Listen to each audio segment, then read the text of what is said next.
Hello, goblins.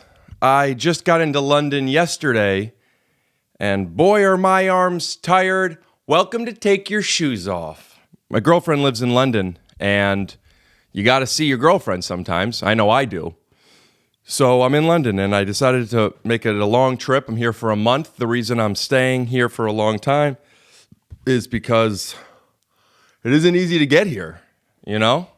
Betty's at yoga right now, so I have the place to myself. I have taken over this place. I brought all my equipment, almost all my equipment. I got a case that has the foam inserts, kind of like, it reminds me of Desperado in the guitar case when he has all of his guns, although I don't think he had all the inserts, but I think of it that way. And everything fits so perfectly. And I came here with my microphones and my cameras, and I brought almost all the stuff, but the lights and the tripods, I didn't. So I bought them on Amazon, and I'm going to return them. I'm shocked that I'm confessing this to you. Not that I feel much shame in it. I don't feel fantastic about it, but it's part of the hustle, man. My dad calls it Amazon rentals. But I spent like $1,000 on equipment that I'm going to be returning, and I don't feel great about it. But also, like, I need lights, baby. What am I going to do? I'm going to bring everything? Am I moving here? But I want to have it look good. I mean, right now, I don't have the lights that I will be getting tomorrow, so I'm borrowing, shout out to Bertie, Betty's friend's lights. But here I am, man. I'm in London. I'm walking around. I'm outside. I'm talking to British people. I feel good. I feel so good here. I love it here. I understand this movement, this no plastic straw movement. But you're using plastic cups. The straw folds and disintegrates, and it's disgusting. Don't have the paper straw. Have a cup that you could drink from. These cups that have the cone top, like I'm drinking a slushie, they do not work for me. You can't sip from it. So now I'm forced to either spill it on me or have a degrading paper straw. People look at you funny in London when you want a cold coffee. They don't know. They don't understand cold coffee. People in London, they like their coffee like they like their tea. Hot. With big tits. Speaking of big tits, our next guest, Marc Maron. I had sex with Betty last night. Twice. Well, twice yesterday. I got in the morning. We had morning sex. Well, for me, it was night sex because of the time difference.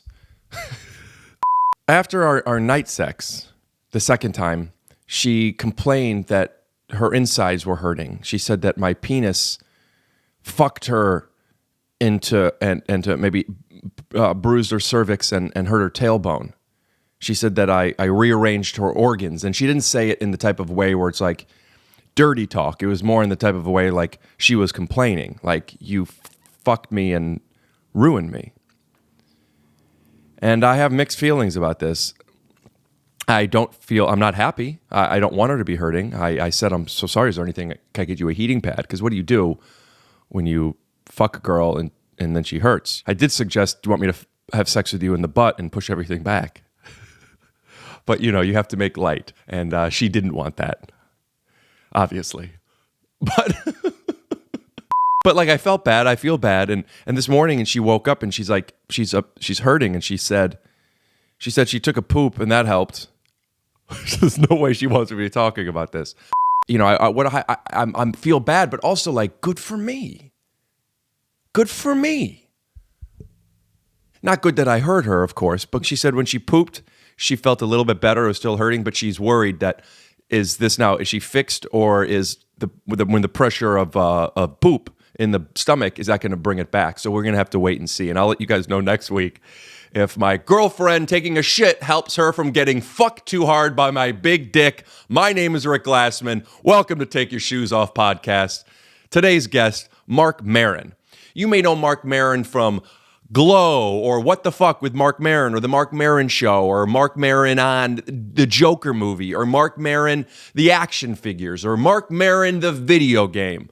I know Marc Maron from the Comedy Store. For years, I knew of Marc. I knew Marc. I would see him perform, but you don't know him. The way it works is you move to Los Angeles, you go to the comedy clubs, you see the people that you've seen perform, and you like, oh, cool. And then after a period of time, you become friends with some of them. The ones you don't become friends with, you become at least, you guys are peers or acquaintances. You get to know each other.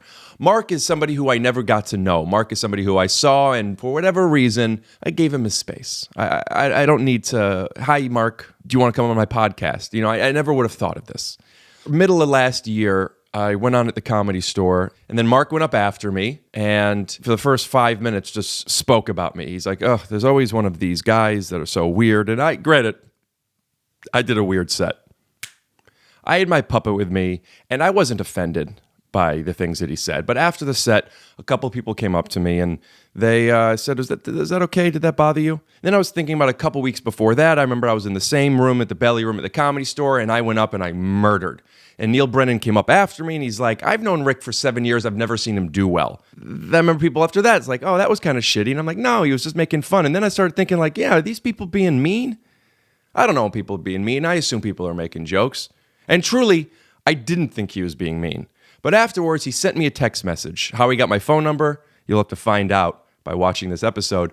But he messaged me a very nice message.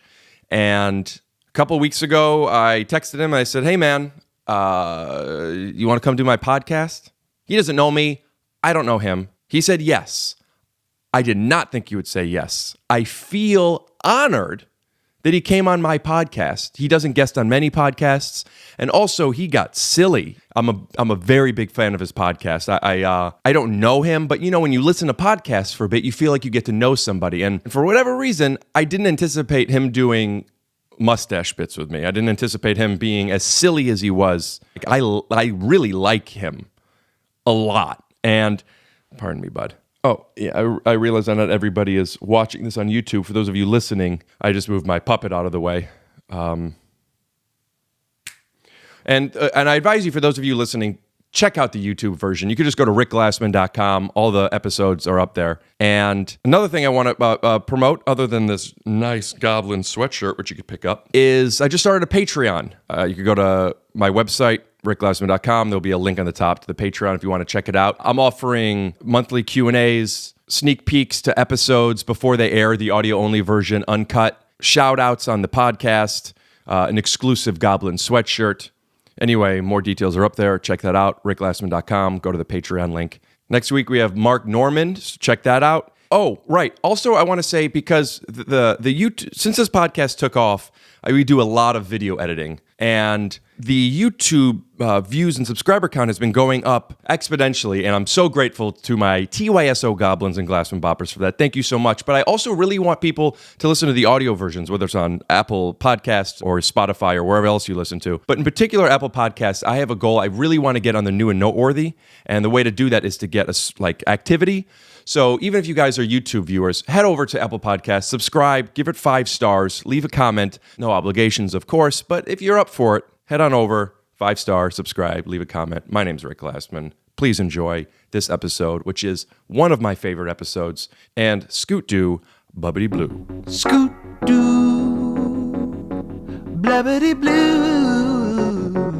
scoop dee.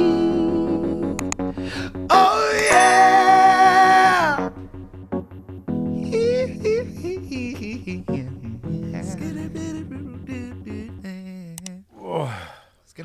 Too hot. How's your levels? It's okay. I usually say mics, but I used a different top. I used a different Jib? The different windscreen. Yeah, I see everybody using the big pop windscreen. Right. And I put it on for an episode. I saw no difference other than it covering more of my face. Huh. That's probably true. Yeah. Let me turn yours.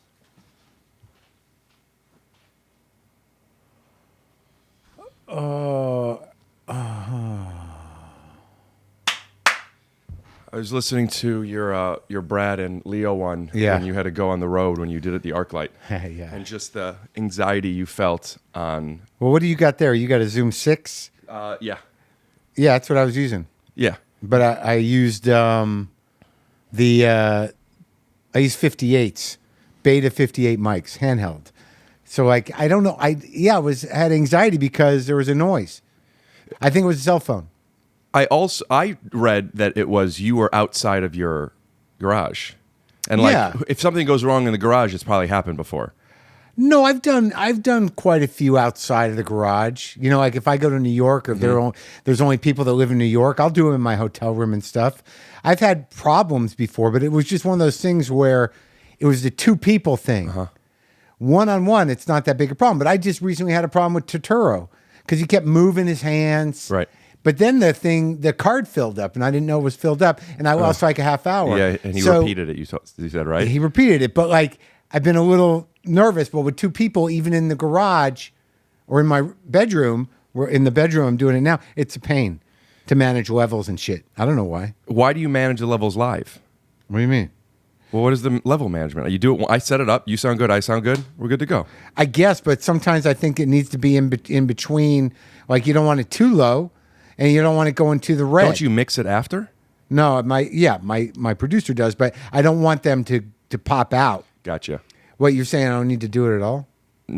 I don't know much about the mixing. Me neither. My co-producer George, who lives across the hall, he's a musician. That's what he does. But you make sure it doesn't go in the red, right? So, I mean, I make sure if you start yelling, it's going in the red, you know, but I find a level that is this. Right. It's appropriate. No, I do And then that, he puts it on. He puts these filters and these caps on so it never goes, it'll compress any loud noises. Oh, right. You mean in afterwards. Right. And then it's one less thing. So now I only have 80 things to worry about. Yeah, I don't know. Yeah, it worked out okay, that thing. What happens with me is because I have these 3 cameras going, I'll have, sometimes I'll record 2 in a day, a few in a week, and I'll forget to empty one of the cards. Right. And we're talking, and I'll look over and I'll see that one of our cameras has been off for 30 minutes. So you post them, like, how's the video do? Do people watch them? Yeah, video does better than my audio. It's still a new podcast, but I put so much time into the video aspect of it. Right. And I don't know if it's a coincidence or not, but I feel that's why it's been paying off. I never did the video. Yeah, your audience has decided this is Maybe. That's what it is. I don't think you I don't need know. it. I guess people watch the video, but for me, it was just sort of like, it always seemed like another component that was sort of a pain in the ass. Yep. And if you're dealing with certain celebrities, if there's a video component, then you got to deal with hair and makeup component. Yeah. You got to deal with people like, well, I don't want to do video. And also we tend to edit. You know, my producer shapes a lot of these conversations. Same. But that's why 3 cameras is so helpful. One of my role models is Dak Shepard, and he started a podcast recently. Yeah, no, I know. And yeah. I talked to him about this because he came on here and the benefits of video. And he's one of the biggest reasons he said he doesn't is he thinks when people are on camera, 2 things. 1, they feel watched and they might not be as vulnerable. And 2, what you said, hair and makeup. A lot of women. Yeah, it's I don't know. You know, I forget about it eventually. It's everything's small enough that you don't forget about it. It's just another thing to worry about. But in retrospect, I don't regret not having video. But I think that it was just never the way we set it up. I needed a competitive advantage. I started after other people doing podcasting. Competitive advantage? Like another podcast. Yeah. And I'm a goofy, weird guy. And sometimes it comes out, sometimes it doesn't. But I want as much context out there as possible that I could control. Right. So when I have video, it gives me the ability to put in subtext. Literally, I could put up a caption of the intention, or I could... A lot of times I snap and I cut to like me explaining what I meant to have done. Oh, right. So you fuck around with the video after. I fuck around with the video. What's these orchids? How long have you had them? Those orchids, I'm about a month now. I change them every 2 to 3 months. Oh, you just buy new ones? I used to, on my balcony out there, I had a graveyard of dead orchids because everyone's saying they grow back. It takes like 8 months. I'm going out there, I'm watering them every week. No. They I'm didn't just grow buying back? new. Yeah, kind of, like a bulb here and there, but I mean, 8 months. Never like that. I never gave it the chance. Someone sent me fancy orchids and I kept them alive. They'll stay like that for a while, right? Yeah. The flowers will stay out for how long? It depends months, how you 3 take months? care of them. They need indirect sunlight. You got to water them every 7 to 10 days. Right. I find that the darker ones last me 2 to 3 months, and the white ones 1 to 2 months. And then they're done. Then they're done. Yeah. I have a $50 a month orchid budget on this podcast Oh, yeah. And that's self-financed? at the moment. Unless we get Blue Chew to come on out here and give us some boner orchids. Yeah. I go to hotels, and those nice ones have orchids in it. Yeah. And it makes me... You like them? Yeah, and like a hotel room my place is bigger and nicer. You walk into a hotel room, ooh, it has a couch. Like, why do we get so excited? Because we don't have to clean it. You pay somebody to come clean the place. Kinda. But there's a peacefulness to not having to worry about fucking anything. Right. Like And I moving used stuff. to be just I used to dread the road, and and I wasn't staying in nice places, granted, but now I'm so happy. Like just to get out, in a relatively nice hotel for like 2 or 3 days or a night where it's just like, I don't have to deal with anything. I don't have to worry about any of this shit. Yeah. But then I end up going, like, I got to go buy the food I like to eat, and I got to get a fridge in the room. You don't do room service on the road? No, because like, I eat a specific way, and I like to have a certain amount of control over it. Ooh, please. Same. Really? So how do you do room service? I call and I say, I apologize in advance. I have a lot of modifications. Yeah. Do you have a minute? Right. And then hopefully a laugh. If I don't get a laugh, I call back in 5 minutes. And they accommodate you, but like constantly. Yeah, but late night room service is like garbage. There's 5 things. You don't know when it was cooked. There's always a chicken sandwich. Yeah, and a salad. Yeah. With a chicken on it or maybe salmon. But how good's that going to be? I figure out where the Whole Foods is, and I get a fridge. Yeah. And I bring protein drink with me What that kind I of can protein mix. Because I hear everything gives you cancer now. I have on my fridge, I have a grand worth of vegan and whey proteins, and I have to stop taking them. So you're a cancer guy? Everything is in a powder guy. Well, I mean, I tend to do the Amazing Grass vegetable protein. Yeah, I did that. And it's cancer? I don't know, man. At this point, I don't know if I'm allowed to eat eggs or from the oil. pesticides? Yeah, and some of them don't have those, the certified organics, but the way it's processed is so not understood. And I could be convinced that you don't know what's in them. I don't know what's in them. I get one article that tells me that don't do. I mean, now I don't know what I don't know what to eat ever. Yeah, I used for a month I was only eating powders because I was scared of what's in the foods I'm eating. But how did you feel? I mean. Like I don't do it every day, but if I'm on the road and there's a breakfast issue, I have slightly high cholesterol, so I know that like I can't just eat eggs with abandon. And egg whites aren't great, but I want to get some protein, especially if I'm working out. So it's just really about I bring my dumb shake cup. Yeah, I have a one that I bring with me. Yeah, and I was doing the greens too in powder too, but then I don't know. You know what I do now? I don't get powders. I just get whatever greens I have left over. I bought a salad. I'll go get some kale or some spinach or something, and I just Vitamix. I just put random stuff. Yeah, that's what I eat. do in the Vitamix. Yeah, I freeze spinach. Good move. I freeze spinach, blueberries, cauliflower, dates, and avocado. Yeah, freeze them. But you can't do that on the road. No, yeah, the road, but then I'll go to Whole Foods, I'll eat the salad bar, even though I don't really love it, at least you have some control over the situation. Eating is the hardest part of traveling. But you're not a fat guy, so what's your big fear? I mean, my fear is literally, I'm going to start eating pies if I don't, manage this shit. Right, so your fear of food is getting fat. Yeah, for the most part, and cholesterol. I have my joints are the most Jewish part of my body. Joints? Yeah, I had shoulder surgery last year. I had hernia surgery last year. I had elbow surgery a few years ago. Not from injuries, just because you're falling apart? I played basketball growing up and hard and aggressive, and I'm diving and I'm falling and I'm hitting. Yeah. Combined with my genetics, everything hurts. So I've been experimenting. I'm gluten-free now. I started that a couple weeks ago. For inflammation? Yeah. Like I just did some tests because I advertised it on the podcast for that kind of stuff for sensitivity tests for inflammation foods. There's a test for it. Well, yeah, there's a test for it. Sure. Let's give them a free plug now. What's that? I don't know. It was you spit in something and they tell you what you're allergic to. You bleed. You bleed in something. Yeah, it's a sensitivity test. So it's almost an allergy test. You poke your blood and then you put it on a thing and you send it in, and then you get this big sort of breakdown of what you're sensitive to. So I assume that means that what causes inflammation or reaction. And it turns out it was the things I was eating the most of at that time.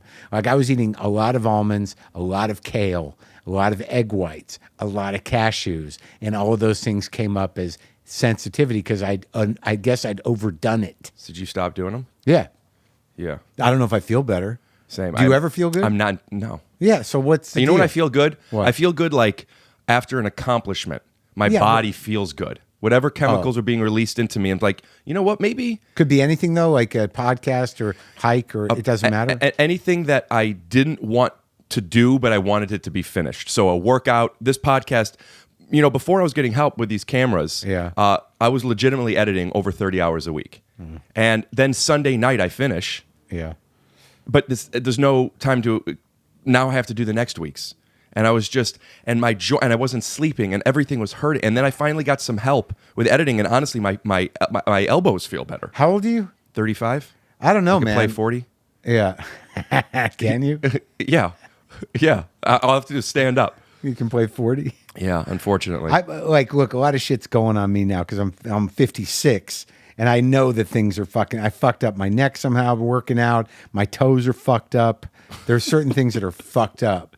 My big toes are a fucking disaster. Does it make you feel good to talk about them? My big toes? You've made a living off of being crotchety, right? I don't know if it's crotchety. I think like cynical, aggressive. I think it's slightly above crotchety and cranky. Above. I think it's a little more menacing than just cranky. Okay. I think I'm like leveling off more at cranky, but like I'm not like I wouldn't consider myself a whiny guy. Like I wouldn't consider myself like, oh, my toes, or like I'm not really that guy. But I do have a tone, a slightly neurotic, aggressive tone. But I don't know if I'm had it your whole life. I don't know if I don't know if I'm really like that. I mean, in the sense that I've been neurotic my whole life, but it's an anxiety thing. Yeah, I'm not. There's a reason everyone is the reason they are. No, I know, but like complainy guy. I don't see myself as that, but maybe some people do. I don't know. When my stomach hurts, I'm dating a girl now who lives in London. So Jewish? No, but everything else is. You know what I mean? She wasn't raised that way, but yeah, she loves the Jewish comedians and raised the kids Jewish. Jew lover. Yeah, fucking Jew lover, man. Yeah. The best thing I want to be with someone who has all the strengths of a Jewish woman without having to deal with a Jewish woman, and I think I'm having that. I used to do a joke about that. It was the worst, horrible joke. Worst as in because you can't. It's mean to say. Yeah. Do you want to say it? Sure, but I fucking did it on stage. Well, it was like, hold on, it was. I was married to a Jewish woman. I was, and the problem with that was everything you hated about going home is now in your house. Yeah, I'm really happy with Betty. Betty? Betty's her name. Is that a real name? I mean, that's what she gave me. I have enough things to question. Yeah. But when we're together, we're either living together or we're apart. Yeah. So she's here. And when she's here, one of the biggest I've never lived with anyone before her. And she lives here? She's here for a month, so she stays here. You know what I mean? Yeah. So I'm living with somebody for a month, and I get to, oh, my stomach hurts. And then somebody to go, oh, what's the matter? And that just, I'm better. I love to complain. I know, but like I find that if you have somebody and they're receiving it, you complain more, not less. Absolutely. I'm complaining more, and I'm getting better and better. But what do you mean? You feel better? Betty left a couple of days ago. Yeah. I have nobody to complain to. My stomach has been hurting more. Yeah. When she's here, I say my stomach hurts. She says, I know. She gives me a little attention, a little distraction. She laughs at the way I'm complaining about it. And then it's like, ooh, it's almost like when something bad happens or something sad, and you think, well, I have a bit out of this. Yeah, right. You know, so I always feel like there's a silver lining to my aches and pains and worries and anxiety. No, I get that. But I don't know if I see it the same. I have a high tolerance for pain, I think.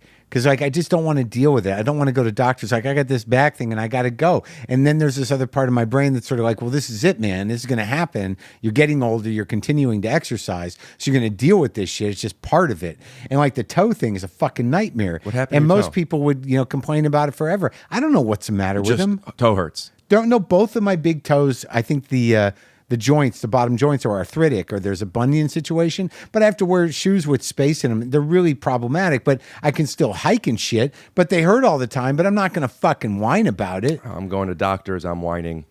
But I did all that when I was like your age or younger. Yeah, and it doesn't work. Well, no, it's just like you're running around looking for a mommy and, or parents or whatever, but you get a certain reassurance, but usually nothing's wrong with you if you're lucky. And the doctor's sort of like, I don't know, what do you, we'll stop doing whatever, I don't know, man. Like I got to go to the doctor for my neck, for my back now. And I have a feeling they're going to x-ray it. Hopefully there's nothing wrong, but where does that leave me? I went to a chiropractor for the first time and it was a fucking disaster.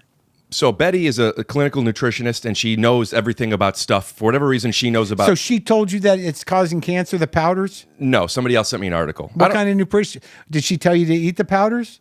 She said to eat as many unprocessed foods as possible. Wait, so protein powders are processed food? Yeah. It is? Anything that is, they. Do you know how to make a protein powder? I know. No, sincerely, could you make a protein powder? No. Yeah. So it's processed. There's a process to it. Yeah, and I always felt that about those powders, even any sort of supplements. If it's not FDA approved, what do you fucking know? Even the FDA approval is just like somebody validating. I know, but medicine's medicine, right? So Betty knows about all this stuff. Betty knows a lot of Eastern medicine stuff, and she's turned me on to certain things. This gluten thing, I don't know if it's working. I mean, it feels like it's working. Who knows? What does it feel like? Here's what I notice. When I'm not eating gluten, I'm not really noticing stuff. The other day, I went 2 weeks without gluten, and I ate some fried chicken, and that night my neck's hurting. Is it a coincidence? I don't know. But it was the first time I had gluten. She turned me on to a chiropractor. Shout out to Jamor, by the way. I've been going to him for a month. I had a pain here in my trap that I had for almost a year. I've been going to him for a month. After 2 weeks, it's gone. It's still gone. So what does he do, that guy? It's a lot of fascia treatment. It's not like cracking as much as it is working. Like he pinches places and it hurts. Yeah. And he has me turn, and then it's like it hurts while I'm in there, and then I leave. It's that day. No new age bullshit. No, which I'm interested in some of that because like what? I'm interested in things that I don't know about, and I don't want to not do something because it seems like it's not going to work. If this many people are talking about it. I wouldn't have gone to the chiropractor if I didn't have this mindset of I'm going to try anything now. No, I understand what you're saying, but if this many people, how many is this many people? Who are those people? Who are those people? Exactly. When my girlfriend tells me she's batting 2 for 2 right now. So if she tells me to do something, I'm like, I'm going to try it. Yeah, I mean, I understand that. I mean, that's sort of why I went to the chiropractor, because the woman I'm with. Yeah, but you said it didn't work. I don't know. It didn't. I don't know if it worked. I mean, I grew up with a doctor as a father, and he was an orthopedic surgeon, and chiropractors were somehow like a racket. It was a hustle. It was like bullshit. That was how I was brought up. So I went to this guy, and there was a lot of things he did that was sort of bullshitty, and I don't feel any better really. I've gone to bullshitty chiropractors before, and usually it's like I have found with most things come and go. With time, it goes away if it's not a massive You're very trauma. lucky. Yeah. I've had pains that... My toes aren't going away, but I've accepted that. What am I going to do, get surgery on them? Yeah, get surgery. I'm not going to get surgery. And we'll do it on the podcast. We'll cut to a clip. If you're looking for just the right flooring, you need choices. And at Marshall Carpet One, you'll certainly find them. And we're back. Hey, nice. What was the clip? My dad's rug store in Northeast Ohio. Seriously? He has a area rug store, Marshall Carpet and Tile. Yeah. And... I did the voice, like legitimately, I'm the voice of this commercial. On the TV show? This regional commercial in Ohio. A TV commercial. TV commercial, yeah. And I just cut to it constantly in this podcast. You come from up north where? Cleveland, Northeast Ohio. Oh, Cleveland. Yeah. I'm going to Cleveland next weekend. Yeah, this will already be out by then, but I saw the Agora Theater. Yeah, you grew up in, it'll already be out by then? Yeah, well, that's good, so plug it. I'll be at the Agora Theater. No, I'm saying this will come out after you've done the Agora Theater. Oh, I hope it went well. Well, we'll cut to a clip. And we're back. And that was fucking hysterical. A lot of good Jew stuff. Yeah, man. A lot of good Jew stuff. It worked out. I want to get into what we talked about right when you walked in, which was you walked in. We don't know each other. You came over. Thank you. You came into my apartment in the Valley, and the first thing you said is, I don't really do these anymore. You got lucky. Why do I have to take my shoes off? Is that a health thing? Well, first of all, the name of the podcast is Take Your Shoes Off. It is? It is. Oh. I call it that because I have a lot of things. It's annoying. I annoy people with these things. It's why I don't usually invite people into my house. You have OCD stuff? Yeah. I have that of other things. Yeah. And when I tell people not to do this or touch this or don't move this, it's a turnoff. But what I found is take your shoes off. Everybody gets that one. Even if you're not a shoes off household, you understand the... This is a fucking apartment. It's my fucking world. I get it. But what's the problem with shoes? Why are you even wearing shoes? Because of what you're stepping on. You don't want to go outside barefoot. So you're saying it's about dirt. It's about cum, blood, piss, dirt, cigarettes, shit, grass, soda, barbecue sauce. fucking bugs. It's gross. I will eat off of my floor. You never had pets? I love animals. I'm thinking about getting a dog. You know what I almost did with you? And it's something I've been planning on doing with the podcast, but there wasn't enough notice when you said yes. I have a friend who fosters kittens. Yeah. And I wanted to do a podcast where there's just fucking 30 cats, you know? I know. I'm probably going to get another one at some point. So you're saying I don't do podcasts? Why did you come over? Why are you doing my podcast? I don't know, man. It seemed like it was... but I didn't know if it would be close by. Yeah, people ask me, and I feel like, what's the matter? It's still going? Yep, just checking. Like, I don't know you that well, but I've seen you a couple times. I see you around. Seem like a nice guy, Jewish guy. Is an oddball. It seems like you're doing a thing, and I don't know. And I shit on you once, and I still feel bad about it. So I got you because you shit on me. No, I apologize very nicely for that. I don't know you for that. You don't want me for that? I don't know you for that. Yeah, but you said you still feel a little bad about it. No, Do you really? No, not too bad. It was unnecessary, but it wasn't that big a deal. I don't even think you noticed it. I didn't notice it until people asked me about it. Really? Yeah. They're like, what's Maron's problem? Were you upset that he... it's funny. It was in the belly room at the Comedy Store. I'll probably set up what happened in the intro. I hate having to get exposition out to the guest when we both already know what's happening. You know what I mean? Well, I'm okay with it. You tell your version of the story. All right. So I had just gotten back from the hospital. Come on. No, I'm just joking. Just this really... I've always wanted to perform on a show with you, and here was my opportunity. Right, yeah. We did a show... I don't even remember whose show it was. Just the belly room. The belly room at the Comedy Store. Let me set up that 2 weeks before we did a show together, in the same room, in the belly room, Neil Brennan went up after me. And did the same thing? So I did a set that I was funny, but for some reason... This is what Neil? This was, yeah. Before Neil? Before Neil. For some reason, this fine funny killed.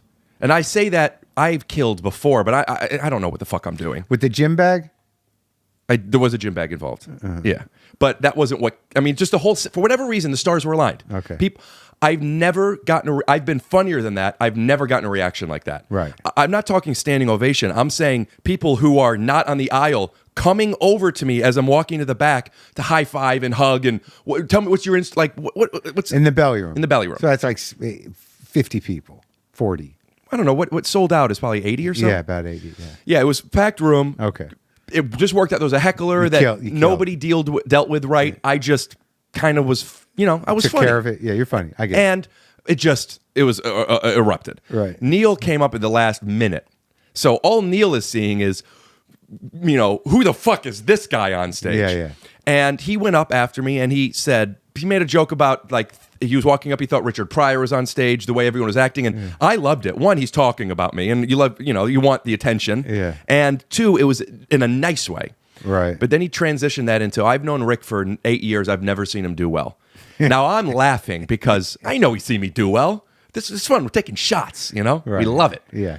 And I didn't think anything of it. And afterwards, a couple people came up to me and shitted on Neil for shitting on me. Yeah. And I was thinking, no, who gives a fuck? Yeah, yeah. He's just he's calling me out in a playful way. Right.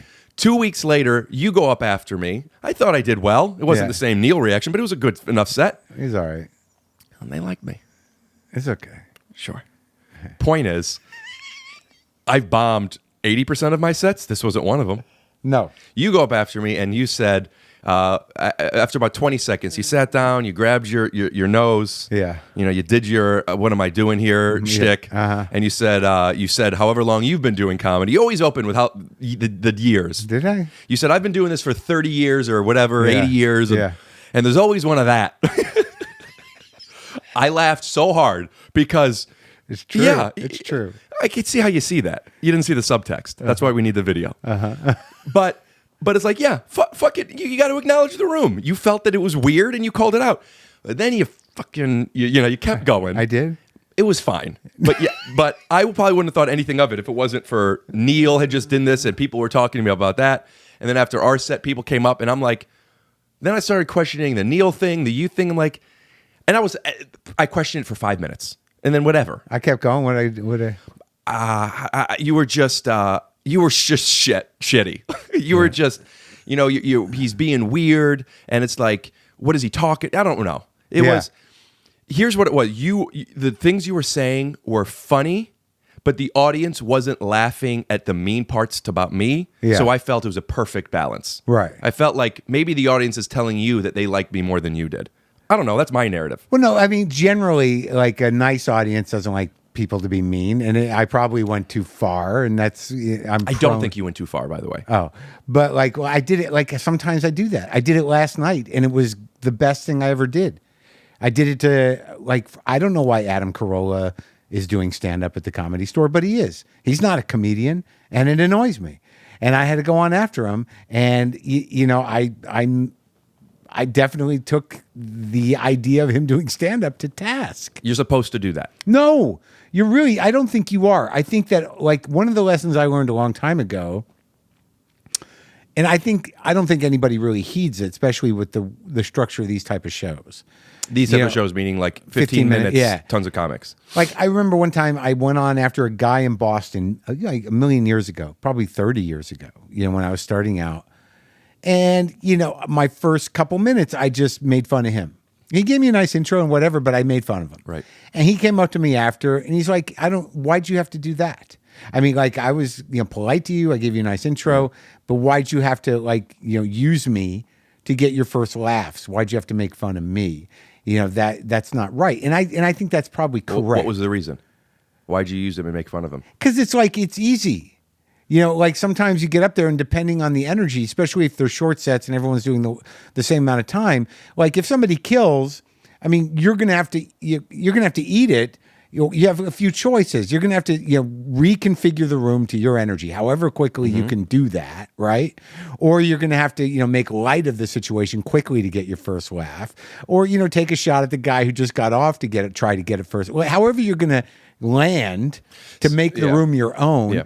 And you can try to jump on someone else's energy and just ride it, but that usually doesn't work. But eventually you can, you know who you are, and you just, you do. It's only 15 minutes, and you just you settle into your own trip. But there's still that thing. If you're following somebody and people are like crying with laughter, it's like, what the fuck? I did it the other night. Like I had to follow Steve Byrne in the maid You mean room. what the fuck? As in you don't know what to do in that position? No, I said it's like, what do you do?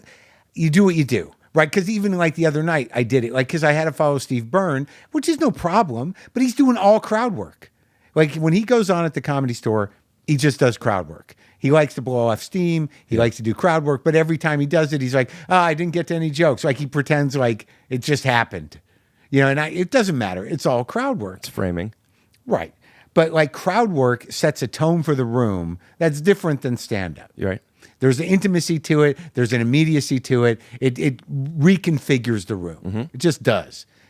So when I got up there, I didn't want to be too mean, but I got up just so I could sort of put the room back into my place. I said, Steve's going to be taking his crowd work seminar on the road. I got a little laugh, but right. I knew it wasn't too big of a shot. Right. You know what I mean? And it's like, or if I follow Eliza Schlesinger, I'll go up there and I'll go let's take it down a notch. Sure. So you're going to do that just to make That's the room what I'm your saying. You're supposed to do that. You taking shots at somebody or complimenting them or not acknowledging on purpose, whatever your device is, the reason you're doing it, the reason a comedian does it is to, like you said, recalibrate to you. Right. So hey guys, I know what you're thinking. I want you to trust me. I'm thinking it too. Now let me take the reins. One of my favorite things to do is whether it's Pauly or if it's David Spade, like one of the guys who were famous years ago. Anytime I follow them, almost always, Spade's back on TV, but almost every time I follow Pauly Shore, I'll say, "Yep, that's what he looks like now." Come on, it's funny. Sure. But I really went after Carolla last night. And no one was there. It was a good house, and it got big laughs. Do you do that because you feel like you can't do your stuff now, or do you do that because you're not present because all you're thinking about is resenting somebody who you feel shouldn't be up there? Well, I had a problem with that, because I know Carolla and I've known him for years. Why do you have a problem with it? Because it's like the whole idea of the Comedy Store is built on this sort of place where comics come up and pay their dues and do the work. You know, you can throw a radio guy up there. You know, I answered the phones there. I was there for a while. I'm not past at the Comedy Store. Why? Adam said that he thinks that I'm not good for the store. Right? Now, I disagree. I've been doing this for 12 years, and for 2 years, I can honestly say I'm pretty funny now. I know how to do stand-up now. I talked to somebody else who's not pastor, but apparently, so I did some investigating, right? And it wasn't like Adam's like, it's not, the Corolla thing's not me. And I'm like, who is it? Paulie. Let me finish what I'm saying. Point is, I'm not even past at the Comedy Store. I understand. And I could give a shit that Corolla's going up. You're saying, you know, these people paid their dues, which I have done. Dude, he's not a comedian. No, yeah, but I'm not saying that he should be or shouldn't be. All I'm saying is quite literally, I don't give a fuck. Well, so what? I give a fuck. That's what I'm curious about. Why? Because he's not a comedian. And he's going on at the Comedy Store. So you think he's taking spots away from other people? For sure. Is that what it is? There's that. And also, he didn't earn that. Do you feel that way with people who have stuff they didn't earn that aren't not in comedy and any other fashion of... I don't know how much I pay attention to that. This is my job. Right. This is my world. Do you know what I mean? I do know what you mean. And I'm not... My intention is truly looking for perspective and not intentionally challenging because I just don't connect to it. No, I get it. And I should be above it too in a way. But I have a certain like weird emotional personal connection to the Comedy Store. So it's at the Comedy Store. If this were at a different comedy club, it wouldn't affect you as much. I don't work at these other comedy clubs. It affects me. It's always affected me when people who make a little bit, you get a little attention doing something that isn't comedy, you know, whether it's a YouTube star or whatever the fuck it is. Right. And all of a sudden comedy clubs know that they can sell some seats. tickets and they do it. I have a fundamental problem with that. Does it matter? No, it doesn't fucking matter. I agree with you. It does. When I watch people, especially when Vine came up, and now people are selling out rooms, and you go and you see them, and they're bombing, and there's a part of me that's like, good. You know, like you thought you could do this. It's a principle thing. I mean, it's like this is my profession. It's my job. You know, I don't go on and on about paying whatever dues or whatever I've gone through, but I know for fucking sure that you know I earned whatever the hell it is I have and whatever my skill set is. And I'm a real fucking comic without a doubt. And it's just to me, and also the Corolla thing is like, you know. I've done his show, like we're both podcasters. Right. He's, I've done his radio show. I've done his podcast before. Do you think he's funny? No, he used to be a pretty good storyteller. You know, like he's a good broadcaster. I don't think he's that funny, but he definitely had a sort of momentum. Like there are people that kind of live on radio, and I think he was great at it. Mm-hmm. And he was really great at sort of personalizing bigger issues and telling these stories about working construction 30 years ago that he told for a long time, still tells them, that kind of contextualized his working class disposition, his particular intellectual frame. But I don't know really what he's doing now. And the jokes he was doing were sort of right-wingy tinged, poorly constructed observational humor that was trying to make a point. And the fact is that he's did this before. He's released specials, as a comic, but he's not a comedian. Yeah. He's a radio guy. I feel the same way as you as far as when I see people that get exposure from something else and now they have an audience, so they bring it to the stand-up stage. I do think to myself, well, that's fucking...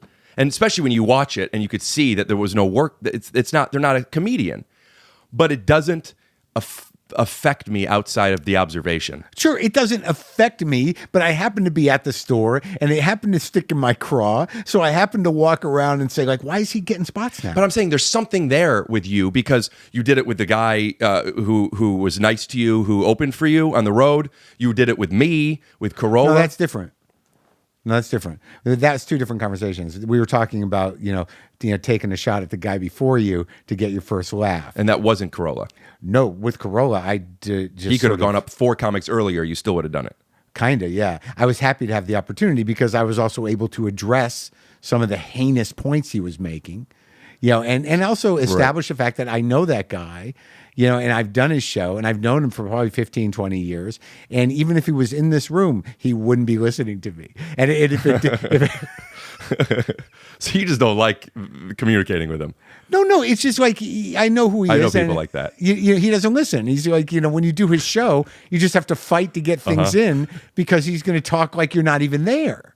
So the joke was, I've known him 20 years, and if this affects him, it'll be the first time he listened to me ever. But but like I took issue and I decided to go off on it. With you, and with the guy years ago, that was different. I did what a lot Fuck of us the guy that was do. different years ago. Tell me about whatever you remember why you said it with me.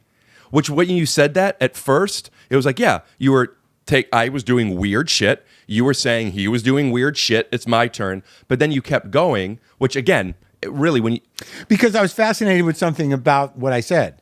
You know, I wasn't fascinated with myself, but you know, I've been doing this a long time. Right. And I have this sort of idea about how comedy, you know, stand-up comedy kind of fills itself. There's, you know, there it's almost like commedia dell'arte. There's like 11 or 12 archetypes of comedic personas. For those of you who don't know what he's talking about, just picture positions in a football team. yeah, different clowns. Right. So I have that sense in my head that like over the years I've been doing comedy, people sort of fall into a slot in my mind. Sure. And, you know, and I know the slots and I've seen a lot of the things. Like yours is a unique slot because it involves a gym bag, but there is. It involves a gym bag. Right. So when I was waiting backstage and I saw you waiting to go on because they just invited me to come and do the show and you're like, I'm going next. And I asked you, I saw the bag. And I said, are you taking the bag up with you? And you're like, yeah. And I'm like, okay, so there's a gym bag guy. So you see a gym bag guy. What you don't see is that I am doing comedy for a long time and I'm watching all the gym bag guys, whether it's their whatever props they have, and I'm thinking and I'm judging them. And I'm judging them, watching them, laughing at them while judging them and realizing it's funny. Why am I depriving myself the opportunity of doing something silly because I think it's less than? So I wrote a fake puppet joke that I use a real puppet for where people don't even know it's fake half the time. And it's me sharing my feelings of how absurd comedy is by committing to this character of it. I get it. And you go up and you're making fun of me who's making fun of the same thing you're making fun of. But I'm doing it differently. I'm not doing it grabbing my nose. I'm doing it by being the guy. Grabbing my nose. You brought it up twice. It's a relatively new habit. It's not a hook where I rub my eyes. Yeah. It's you know what it is? It's I'm done. Yeah. It's if you can't say I'm done, just pull your, especially if you have glasses, and you can put your chin up. You could just kind of pinch your eyes. It's Listen, you did it. I thought I should have done an eye grab. Yeah, but there's no, you can't take that out of a bag. I took that out of my heart. I mean, well, you can't take that out of a bag. You took it out of his heart. We'll be right back with another ad for a boner pill or Marshall Rug Gallery. So make the right choice and visit Marshall Carpet One and Rug Gallery. And we promise, with more than 50 years as a family-owned business, we've got you covered. And we're back. I'm sorry. Go on. So now I got to do this with this? You get to do this with this. I get to do this with this. Yeah, that's something. That's something I've been working on. The language. I still thought there was going to be another mustache under the mustache. That would have been so great. You mean like this? Will you do me a favor? Will you look at the camera and snap? And we're back. What do you mean? I thought that maybe you would take off the mustache and there'd be another mustache under there. Yeah. Oh, there's always one of that. I've been doing this for 12 years. There's always somebody who's taking off. It's so effective. I'm so glad I do that. Oh, it's great. And that's the thing. You got me. I could have destroyed, which, by the way, you're remembering it wrong. People like me. No, they did like you, but here's my point is that the reason I went on was because I haven't seen what you were doing before, and I think it was fine. But there is a part of me that thinks like it's a trick, but I also know that it's part of what we do. It's no less a stand-up. It's just not what I do. And I grew up in the world of like, you don't do props. What's going on now? I just every 15 minutes I check to make sure we're still rolling. Oh, you know what I mean? Yeah. So like it was just sort of a little bit of a residual weird bitterness of some kind. Right. I don't think you're cutting any corners. I don't think you're doing it wrong. It was just that, it's not new. You know what, Mark? I am so down on myself I think stand-up is the hardest thing in the world. And I have a lot of insecurities with it, but you're wrong. Yeah. What do you mean? What I do, it's never been done before. We'll be right back. But the point that I'm getting at is you could fall in a bucket of milk and call yourself the guy. Or you could choose to stir that milk, put a little chocolate in, and thank the heavens, man, because you got yourself a glass of chocolate milk. You texted me afterwards. Maybe your puppet's different. Did you see the bit? Yeah, I can't remember it though. Then you didn't see it. Or you're Adam Carolla. No, I saw it. I kind of saw it. Maybe I was already seething in some way. You were. What do you want me to read my text? Yeah, I probably still have it. You said you brought up the text. It was very nice. It really was. Reasonable, like, apology. I'm curious what I wrote now. Oh, here we go. Hey, Rick, it's Marc Maron. I'm sorry I was a dick to you when I went on after you. I feel like it was too much, and I wanted to apologize. It comes out of some replenishing vestige of insecurity. You were very funny and original, and I didn't mean to diminish that. Well, I did in that moment, and it was shitty. Sorry. Laughing at your apology, you know? I did at the end because I didn't know where it was going. Can I tell you what happened when I read replenishing vestige of insecurity? Yeah. I did this. I'm going to wait 8 months, and I'm going to ask him to come on the podcast. That's exactly what I did. And I wrote you back sincerely, and I remember the feeling, and you don't even have to read it. I could tell it to you. Well, maybe we'll put it up on the screen. Let me help you out. A vestige is a trace of something that is disappearing or no longer exists. Yeah, but you did like how exhausting that this poet would put together. That's what I thought. You know what I referred to you as? I referred to you as a poet. They would put together such a nice sentence in his apology. I've been bullied for 40 years. For what? And for what? There's always one of that guy who apologizes with a vestige. Like, you know what you're saying? You're saying, I'm sorry, but look what I could do. Yeah. Just say sorry. No, I wanted to explain myself. You said, here's how I read the text. Yeah. Hey, man, I got your number from the Comedy Store, probably. Yeah. I just want to say sorry, but look at a couple of words that I know. Yeah. Anyway, here's a joke. See you in 8 months. That's what I read. Here's a joke. You, No, I asked somebody to give it to me. I probably asked someone you work, maybe Funchies. I've been getting shit on as a comedian since I started. Why? Because I make weird choices. I came up with Dave Cross. I remember Dave Cross. I did the same thing to Dave Cross. All right, Dave Cross did what sort of like a similar thing to what you're doing. This kind of stuff? Yes, a little bit of that. Not quite like that. More like this? Not quite like that. All right, he didn't. But that's the puppet. I have no recollection of that. I don't know if I was up there when did you take it out that night? You didn't see it. I'll tell you something. Sincerely, yeah, you would really like my comedy. I did like it. You would really like it. You would. What? Look, here's my thing. Here's the point. Mm-hmm. I like it. I liked what Dave did. I like what you do. Yeah. It was just a moment. Don't worry about it. There was a vestige of my insecurity that replenishes itself. Okay. Listen, don't tell me that you don't remember what I did and then say, I like what you do. You know what you could say? I don't know. No, I do know. Let me cut to a clip. Why? No, I'm not cutting it. Why would I come here if I didn't like you or if I didn't think you were funny? You're no expert manipulator. I don't feel that guilty. I don't think that obviously felt like I could talk to this guy. He's got like there's something wrong with him. He's mad at something, and and I have to go deal with it. I'm mad at something. I don't know if that's true, but it might be. Come on. It's not my fault you take it out on yourself and you walk around crying about what aches and pains. You're fucking furious. I don't know. I played basketball hard and now my joints hurt. So what better than a 600 milligram ibuprofen? Take Your Shoes Off is sponsored by ibuprofen. Dude, I want to get sponsors, more sponsors. Yeah. I put a lot of work into this thing. Well, is it on a network? You just do it yourself? No, I do it myself. Like a YouTube channel? YouTube and then iTunes and the blah, blah, blah. Oh, yeah. So you put the video on iTunes or just the audio? The video. I put the video on iTunes. What, you do? 680? Yeah, I am kind of. You know what? I think you see that tone? There's probably more of that tone in you. I think there is a way that you could actually help me get this out there. Would you look to camera and snap, please? All right, I'll do whatever I can to help out. Thank you so much. How did that mustache get on you? Sorry.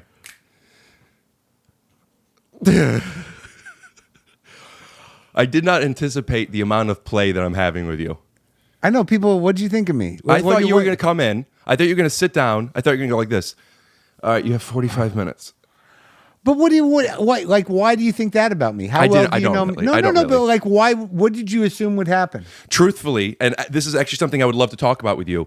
I really don't have expectations In general, or I'm pretty great at eliminating expectations in most things in my life.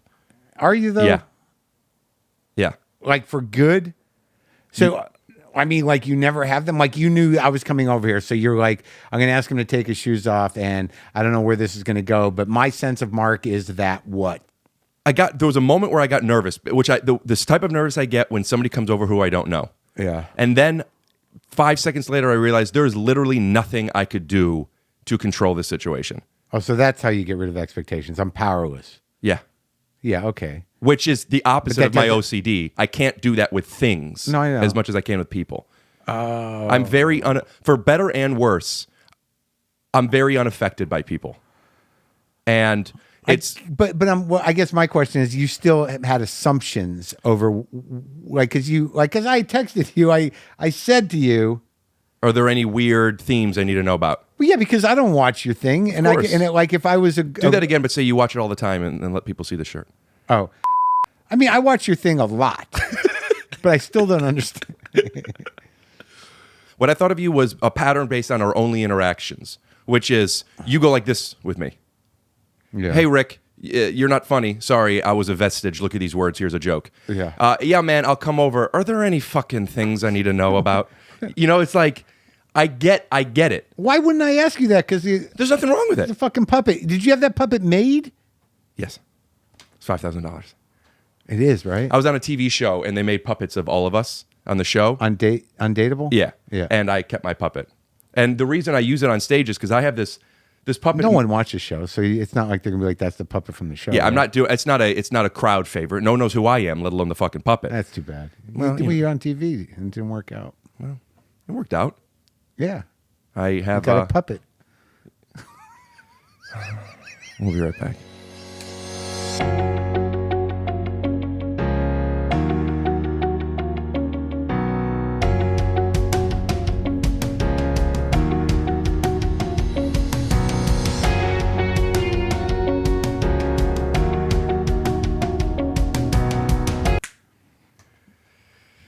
I'm sorry, that was mean. I didn't even mean to be mean. You've been bullied all Is your that life. since You're a tall Jew. That's and I'm sorry. that's a playful apology, right?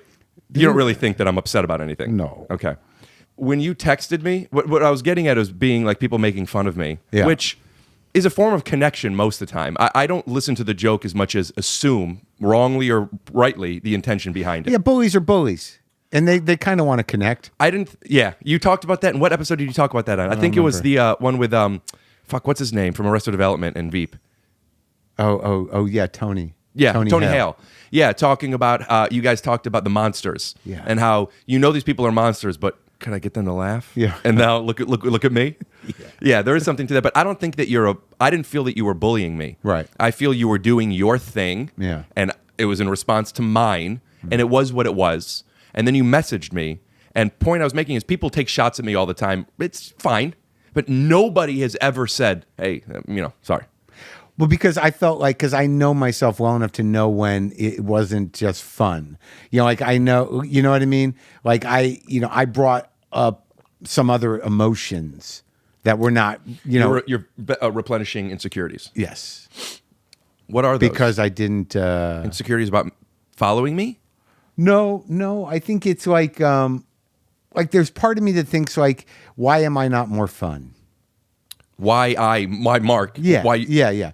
And like, yeah. So instead of like being fun, like when I see somebody just being fun, I'm like, fuck that guy. Dude, you could be fun. I know I am fun. I had the mustache on. Watch. Yeah. You're It fun. got chilly. I am fun. No, look, I just, this is part of the reason I think maybe I came, because I have lightened up a bit. I think over the last few years, I'm actually more fun. I'm a little less heavy on stage and in life. I don't know if I have early onset dementia or things are just, I don't give a fuck as much as I used to. Did that happen before Glow or at the same time? What, the lightening up? Yeah. No, I think like stand-up wise, like I don't think I became genuinely fearless until like 5 or 6 years ago. Like I think comedians spend a lot of energy pretending like they don't give a fuck and they're not afraid up there. And like that's after a certain point, I stopped. Like it just went away, and I had more control over my craft or whatever. Why do you think it went away? Because I think I built an audience, and it took me most. So you of were my life to validated do it. outside, Right? saying, "Oh, people like me." So I Well, don't. not so much that they understood me, because What's the difference? Sincerely, I don't know if I'm looking to be liked really all the time. who don't you? Who I'm looking to connect. Yeah. But I don't know like if liking is like I'm not really anybody that comfortable. anybody you understand you like? Okay, fine. You're taking another step. I'm not taking it that step. Okay. Like if I like connecting in a positive way, Yeah. right? Yeah. And that started to happen. And yeah, I think How did you notice that? Because ticket sales? sure, like it was all because of the podcast. Because ultimately, I was a type of comic. You got a problem with that word? I was a type of comic that everyone kind of misunderstood. I was angry. I was like, and it didn't quite ever work. But because of the podcast, people who listened sort of were able to assess the entire spectrum of my personality. Yeah, you brought that up. It's interesting when you said, "Why did I expect you to be a certain way?" And that's a trigger for you. If people thinking you're this crotchety, or higher than that, you're this this negative, non-playful energy, Right. Which you don't want to sell yourself as. Brad Pitt said that's what he loved about you. Yeah, right. How cool is that, by the way? That was kind of it's kind of interesting, right? I love your intros, and I love the way you say things that are so. The way you intro George, who's helping me produce The this, guy across the hall? He because I used to do intros for just the audio but not the video, and he said because the video is doing well now. He said you have to do them for these. Yeah. And in them, he gave me. I got into your podcast because of him. Yeah. He's explained to me basically not your structure as much as your perspective, Right. Or the way you share your perspective. Yeah. And you talked about the way you set up the Brad Pitt, Leonardo DiCaprio episode. I'm now not listening to an interview. I'm listening to you interview them, Right. Which is very cool and a very. I for someone who I don't know, it was weird that I was able to be in your head, Right. And one of the things you said in that one was, you've been around a lot of stars, and starstruck isn't really much of a thing anymore, which I get. There's something, but who gives a fuck? Yeah. But you said, I got to tell you something. These two shine bright. Yeah, shiny fuckers. Yeah, shiny fuckers. And now when it starts, and you said that the mics are going to go. You told us. Yeah. So now I'm picturing. I've never been in the ArcLight green room. I'm picturing a green room, and I'm picturing you setting up the mics, waiting for these two bright stars to come in. They come in, and and just that vibe, and it's like.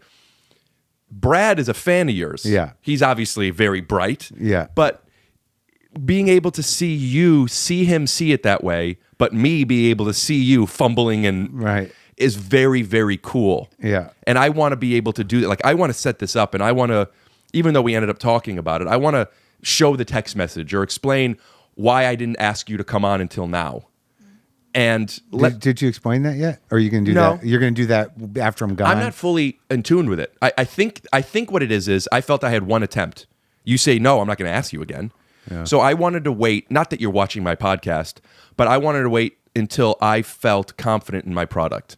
Right. So yeah, that makes sense. Like, I want to send you an episode, and if you did look at it, you could be like, yeah, this is good. This is playful. Yeah. And what were we getting at? I just know, like, what were we getting at? Oh, yes, I remember what it is. Oh, good. Brad liked you Right. for this identity that you don't want people to have on you. No, but I think Brad, for some reason, the people that know me, I dealt with this yesterday with Pete Berg too. There are definitely people that can see through whatever the fuck it is, and they know that I'm just sort of this, hypersensitive, probably, overly, thinky, but genuinely nice, troubled guy, not an asshole. Yeah. And there are certain people that can see through that, and anybody who likes my show can sees enough. That can see through that this is a thing, like me losing my shit. It is funny, and I know it's funny, and I would say probably when I did get aggravated the second time. Yeah, I saw you leaning into it. Yeah, I leaned into it a little 100%. bit. Yeah, I was listening. That one I listened to today. Yeah, and I laughed out loud because I know the move. I know these guys like this thing. I'm not lying. Yeah. I'm upset about the mic, but no, this motherfucking thing. Yeah, and then they're laughing, and you're like, you fucking lean in. Milk a little bit. But so that is definitely a component of my personality. As long as you're understood. Right. And also like I mix it up. Like I think that over time, because of the podcast, like I've been able to in my stand-up within a 15-minute set even kind of run the gamut of who I am. Yeah. Like, both, open, closed, angry, sad, nice. I can get it all in there. That's impressive. I can't do that in 15 minutes yet. I don't know if I ever will, and that's why I pick wherever I'm feeling. If I'm feeling goofy, I'm doing puppet stuff. If I'm feeling depressed, I'm talking about that. I can't do this in 15 minutes. It takes me 5 minutes for them to even understand me. But ultimately, like, can you go out and do an hour and you get paid for it? When I do it, I've done an hour, but I normally do like 45. Okay, but you have a good 45, or you just sort of like, I don't know what's going to happen? No, I don't have a good 45. I have... You've been doing it 12 years? I've been doing it 12 years, but I haven't been doing this thing. So I have this mentality of I've done something. When it works, I did it. I beat it. No, I understand that. I have that too. But for the past couple of years, I've been forcing myself to not to collect. But I think that all the jokes already exist in the world, but it's just when you see them, and I see them as these bricks, and I see them, and I don't respect them because I see them all over the place. And what I've been doing is I feel like I've been taking these bricks, and instead of showing people and throwing it away, I'm now trying to build something, like keep them. Why don't you throw the bricks at them? I think that's what happens when people see me on stage. It's like I'm really shoving it down their fucking throat. No, but my question is, and I think this is... I now have 20 minutes where I feel like if I were featuring for somebody, I feel like I would be my most confident. Yeah. Because I have much more than 20 minutes. I do a different 20 minutes all the time. I used to.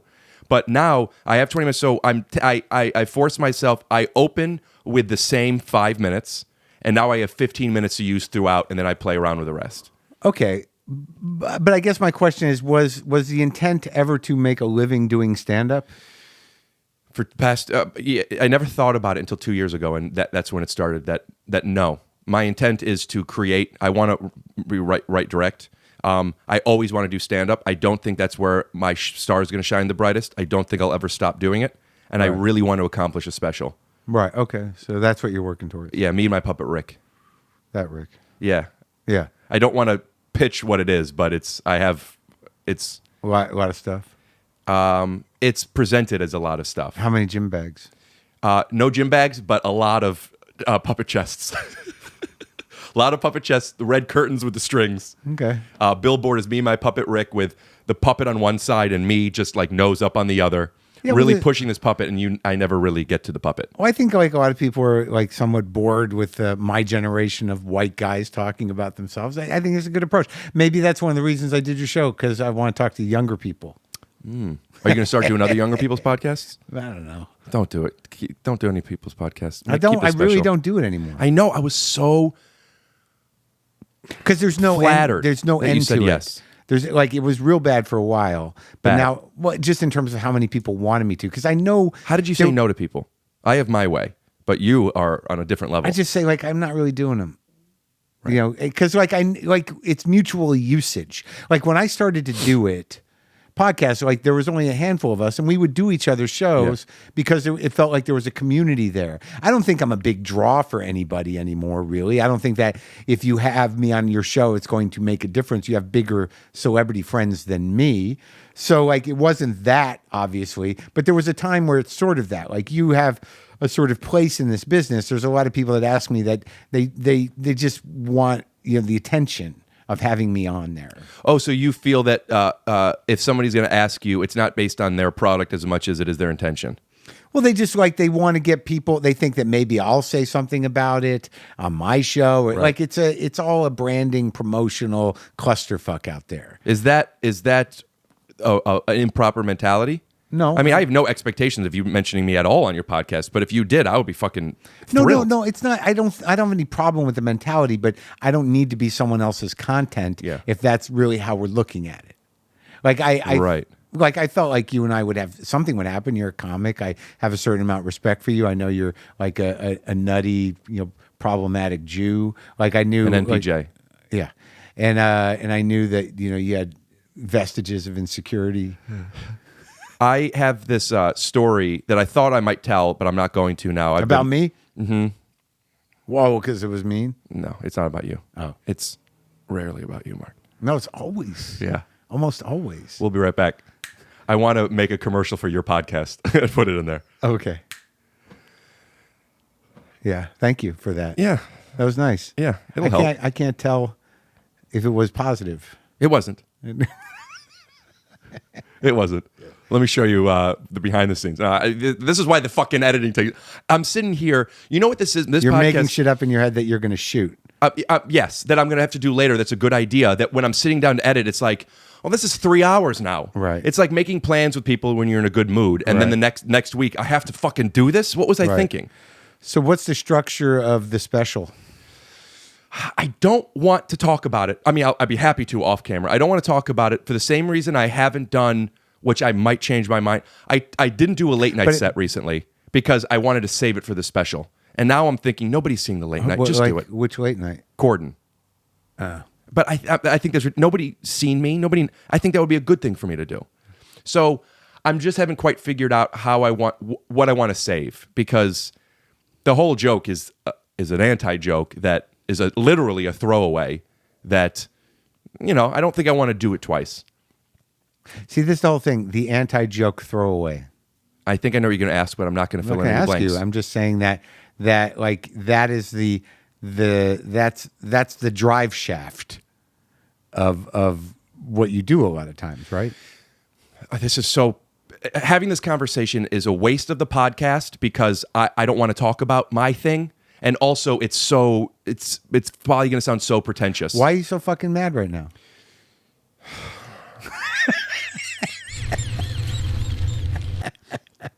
I have been. Hold on.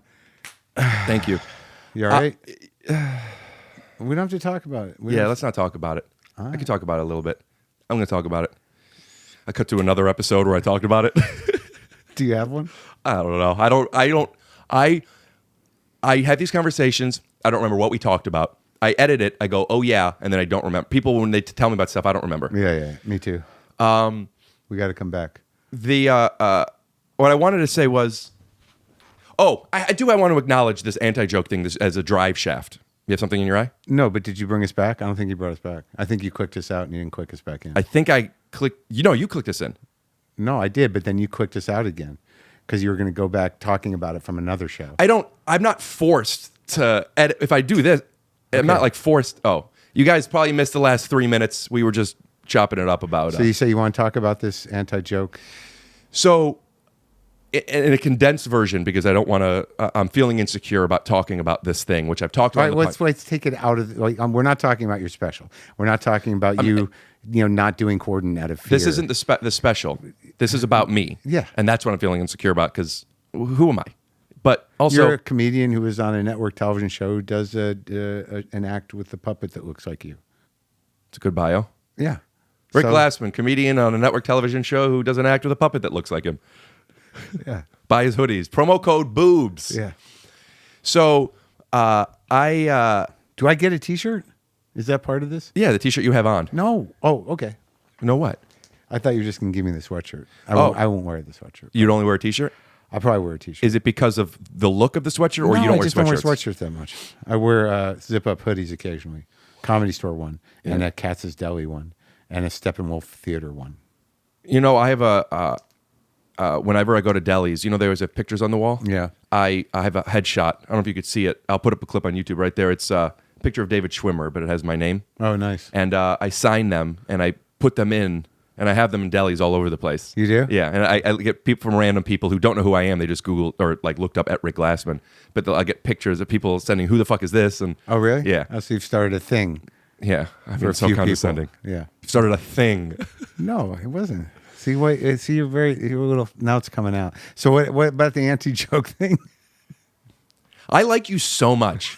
I really do. I get like this sometimes where I'm not crying, but my eyes water because I'm feeling, I guess it's a connection or whatever it is. Yeah. But me too. I get it like more as I get older. It's watery eyes? It's good that's happening to you when you're younger. Yeah. Yeah? Yeah. Well, everything that's happening to me happens to people when they're 60. So maybe that's just one of them. No, that's joy. It's a joy thing. Yeah. Yeah.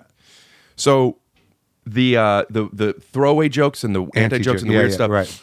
I learned something happened a few years ago where I came into some awareness and I started to see things differently in a good way. Was it a drug experience? I was diagnosed with Asperger syndrome 4 years ago. Oh, yeah?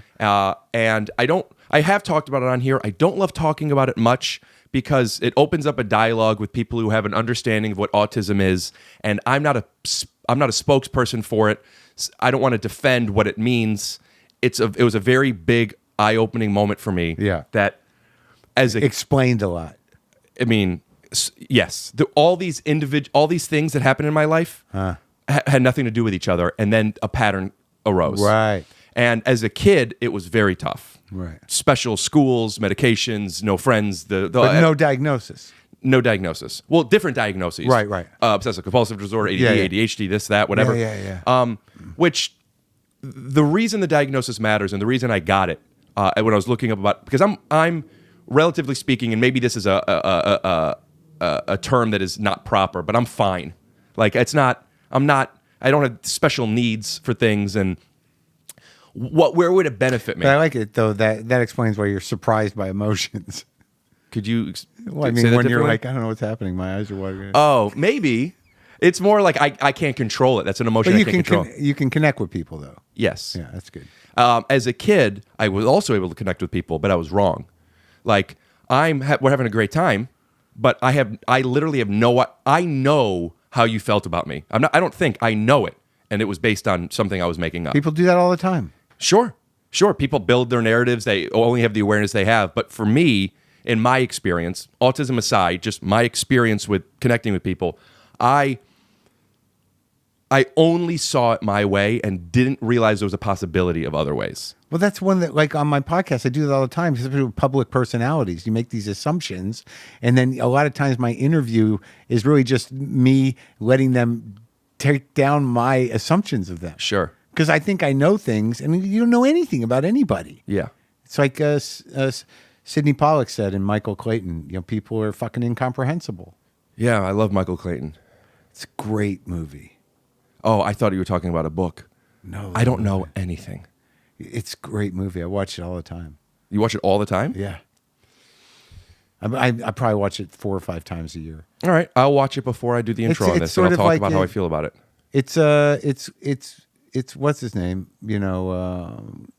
George Clooney, and that guy. Fuck. It's so fucking good, man. I'm not really explaining it well. Tell me about the anti-joke stuff. What is that actor's name? He's so good. Does it matter? Is it worth looking up? Yeah, because I don't know if you'll know the guy, but it was like Tom Wilkinson. Tom Wilkinson. We'll put up a link to his Instagram here. I don't think Tom Wilkinson has a Tilda Swinton. Sidney Pollack. Yeah. Good movie. Do you ever and I want to Anti-joke. Before we get to anti-joke, we're in a trust circle here, so I feel like you're going to receive me fine. This is a real question.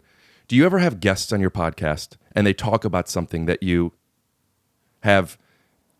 out, like this Michael Clayton stuff? When you just checked out? I had to not check out.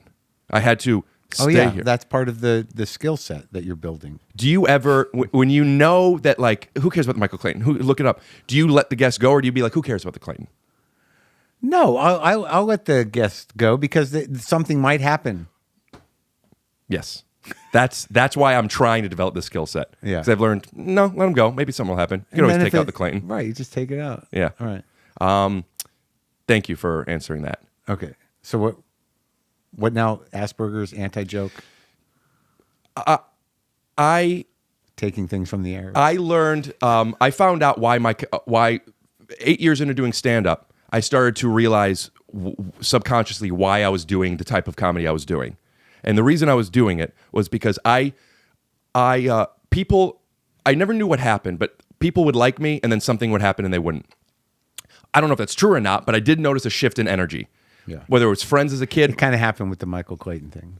Yeah. Just now. I understand. I stopped liking you. Thank you for telling me that. I feel like I could get you back. And if not, we'll edit around. Yeah. We'll edit around. Okay, so you figured it out. People stop liking you midway through your sets. Not through my sets, just in life. Oh. Yeah. in life. A friend of mine called it the Cinderella Effect. Yeah. Where, I'm a princess, but inevitably the clock strikes midnight and I'm a Jewish pumpkin and it's game over. And, Yeah, I see. He's just a fucking annoying piece of shit that like got lucky with a joke. Complaining about his stomach. Yeah, if I'm dating you. Yeah. And so I realized that I was controlling. You think I'm weird? I never knew that. I thought I was just being funny.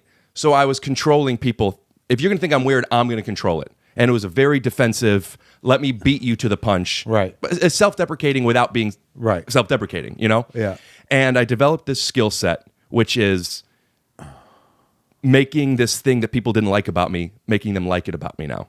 Oh, yeah. So within that, Persistence. I find that some of the stuff that I do, anti-joke, isn't deconstructing comedy. This is where I feel like insecure and it's so pretentious, but I so mean this. Did you go to college? Yes. All right, so talk.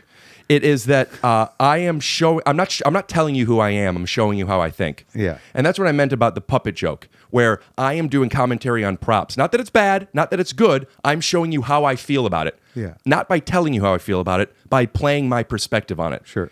And that has become my stand-up. And it's difficult because it's hard enough to tell somebody who you are by telling them who you are. Right. I'm showing them how I think. Right. So I'm trying to find a way. Is how you think who you are? Yeah. To everybody. Okay. There's, people talk about what they meant to do or their intentions or the trauma they had and the reason they are the way they are. I don't give a fuck why you are the way you are. This is what you brought to the table. This is what it is. And how you think is what you bring. And I have this job to go up on stage and not only to tell you who I am, but to have you laugh at it. And I can't get people to take their shoes off without coming up with some type of a podcast to explain it. It's tough. So the struggle for me has been basically what I love so much about how you do your intros. If I could title this, whether it's they know who I am already, or I could show them a joke, take your shoes off, people understand. This puppet joke that I do, I think is funny, but what I love about it is nobody is questioning whether I'm joking or not.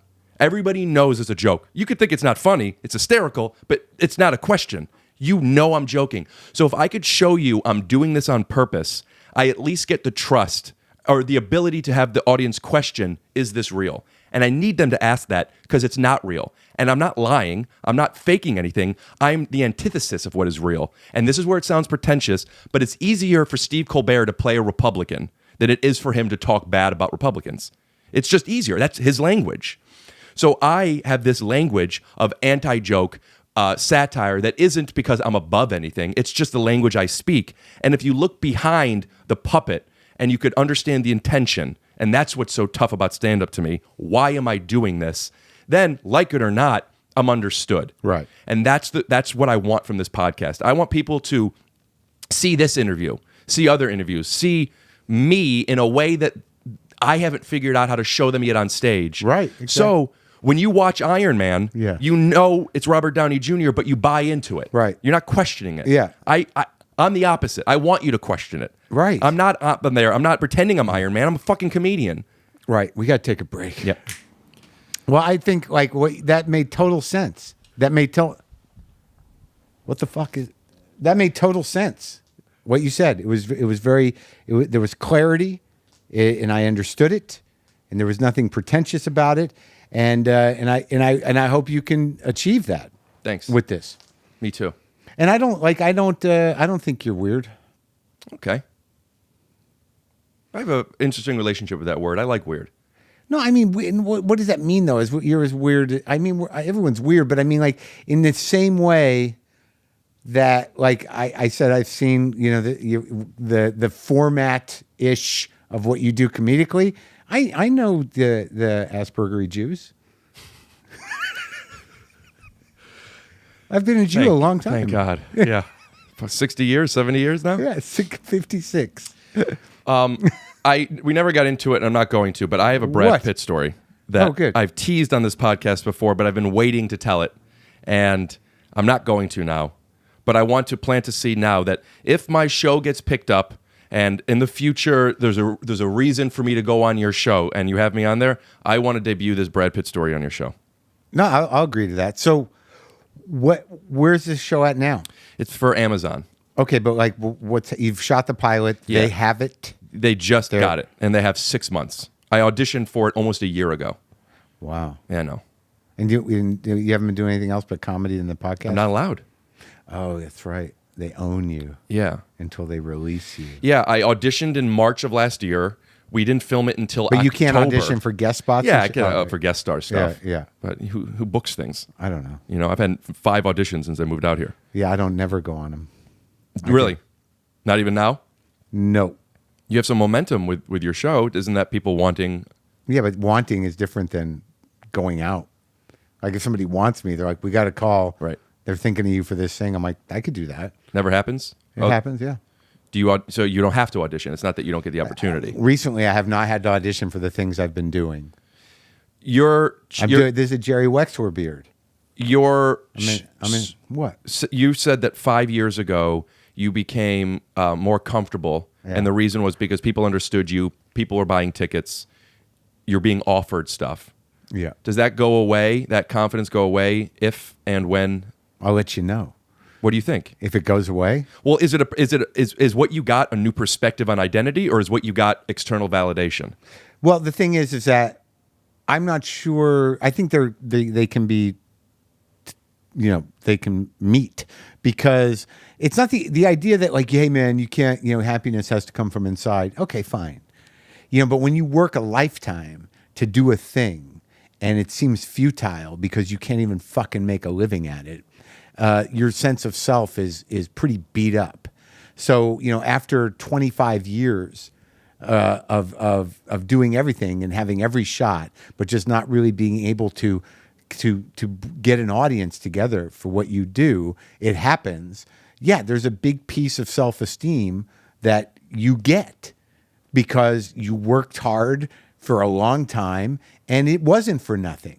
And that's not nothing. It's external validation, but it also comes from the inside. Like whatever was driving me in all of my failures or all of my almosts, it did pay off.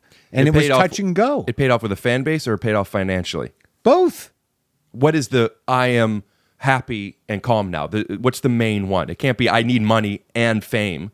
No, fame is not. I'm not too hung up on the fame in a big way. I like having health insurance. Mm-hmm. I like earning a living. I like knowing that I don't have to freak out about money.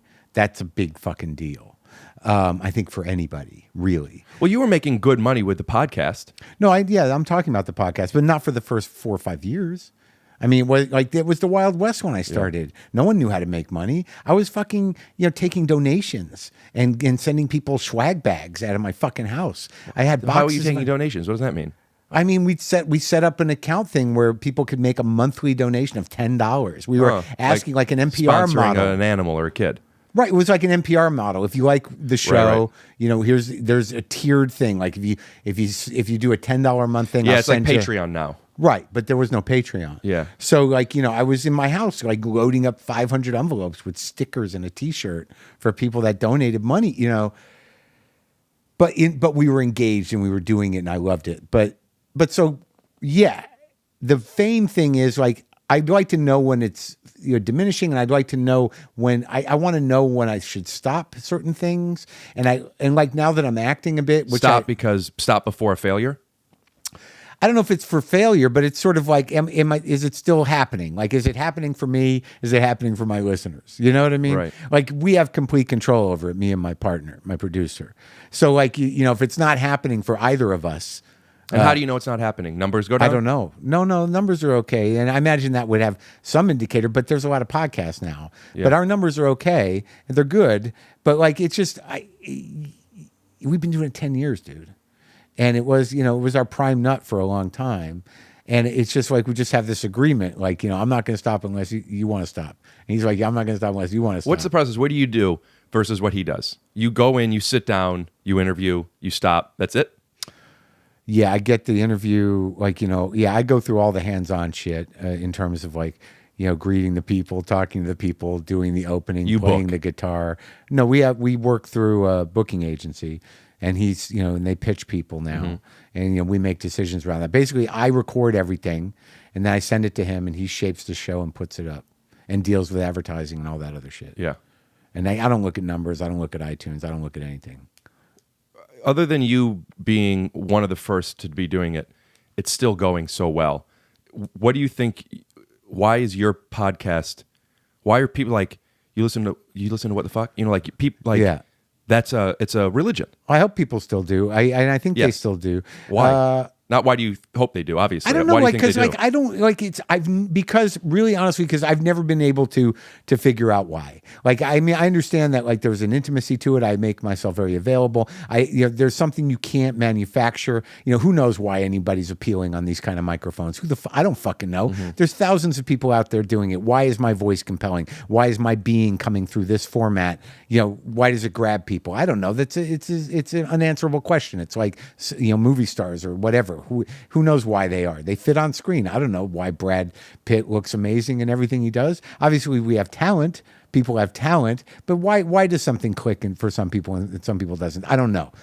But my point around your question is that I never know what the fuck is going to happen, dude. I don't have any control. You mean within any particular interview? Right. Right. I have no control over any of that. Right. I accept that to a certain degree, but I still freak out plenty, almost before almost every fucking interview. And I definitely am engaged. I definitely don't sleep through it. Once I'm in it and I get a sense of what's happening, I wonder how we're going to go. Like sometimes I'll look at the clock and I'll be like, oh my God, I hope something happens, right? But so I'm still invested in that way. Is the fear based on what the product ends up being or the way you come off in front of your guest? It's just like, am I interested? It's not how I come off. Right. It's, like, are we engaged? You're your best self if you are in a position where you could be best. Well, you want to be engaged. Like, I want it to take off. But Brad Pitt and Leonardo DiCaprio are going to be interesting. No, you don't.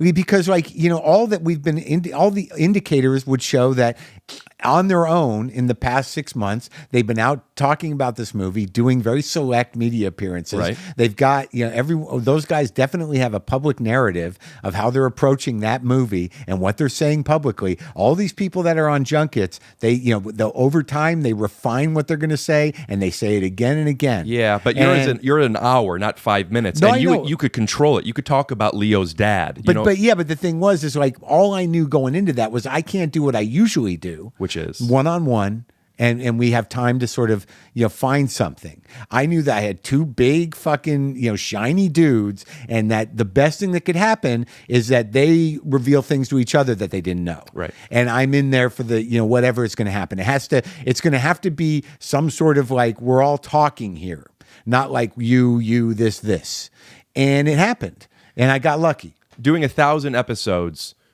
made you getting luckier easier than if that were your first one. This is kind of a bullshit question, but I would love if you could find some type of answer. What do you know after doing as much as you've done to put yourself in the best position to have them circle around and say something about each other they didn't know? I don't usually do them with two. Yeah, but your skill set as a host made that happen. You Right. knowing to lean into something that Brad told you he liked. You being able to be present in the technical difficulties as opposed to being taken away from. Either you get them off of their expectation a little bit by talking about something they don't usually talk about, Like opening a set. or talking about yourself. You mean talking about Mark Yes. is easy because Brad and Leo are so used to talking about Brad and Leo. Yeah, and they're sort of like, what's happening? Interesting. Is that a conscious thing? Yeah, I'm going to talk about me because they're not used to that? in a way, because like that's sort of how the podcast works. Like at the beginning of the podcasting, Right. people are like, "Where am I?" Like what is this? You have to welcome them. Celebrities would come over. I'm like, "Why am I doing this? What is this? Where do we do it?" Like they would. You think they're feeling you? I know they were. So they would get booked on it because it got popular. But most actors, they didn't know what podcasts were. Like Bryan Cranston would come over. I'm like, what is this? Where do we do this? What about where when am Obama I? comes over? Well, that's different. But my point is, like they had to walk. I had to greet them at the door of my house. My house had one bathroom. Yeah, I mean, that's literal. You're me. Right. So there's two bedrooms, and we're going to go out in the garage. If they got to use the bathroom, they got to go sit in they got to see all my shit. They got to look at my cats. They got to see how I live. Sometimes I had to give people food. Roseanne comes over. She's like, do you have anything to eat? I got melon. I heard Can you I got have melon? gluten-free vegan for Woody. Yeah, but I don't think he ate it. Yeah, you didn't. You said in your intro that you ate it all. Yeah, he's just fucking cookies. Yeah, it's not just hosting them, as you're literally hosting them in your house. Sometimes, yeah. Yeah. But how I internalized that was they really were taken out of, their thing. So they've got to walk into my world and take that in. And that the old garage was this fucking just cluttered with shit. Books, posters, pictures, and they walk into this environment and it's sort of disarming. Yeah. In and of itself. So I had to sort of figure out how to do that without all the trappings of my house. And sometimes it's really just as simple as, talking about the house or like, where'd you come in from? Did you see the thing outside? Whatever it is, just It's crowd work. almost. What more of it is like people come with an expectation, and a lot of times they're like sort of like, I'm going to do this podcast or whatever. But if you engage them, sort of, if they come into my house, I'm like, do you want a soda? You ever tried this soda? You ever seen this? And then all of a sudden they're out of it. They're out of expectation, like you were saying. You don't have any. It's good to get people out of them. I mean, I put them in check. It's a tool that I've developed. I have them, and then I realize there's nothing I could do. There's been a few podcasts earlier on that I got nervous for. I've had people over that were like, "Why are they here?" Yeah. But They said that to you? they texted me, "Why? How'd you get my number?" Oh, yeah. No, but like, why are they here? Why are they doing that? I feel that way about you. Yeah. And we'll wrap this I don't up. live that far. You live in the valley? You live in the east side. I live in... I don't want to put that in. I live down the street. Do you want me to bleep where you said? Yeah. Okay, bleep where it was. Yeah, I'll wrap this up, but I do want to get out one more time how much I love that you came over and how much of a fan of your podcast I am, both as a personality of somebody who it's a nice podcast, but as somebody who's podcasting now to literally be, and I don't mean this as romantic as it sounds, but to literally be inspired by the way you do it.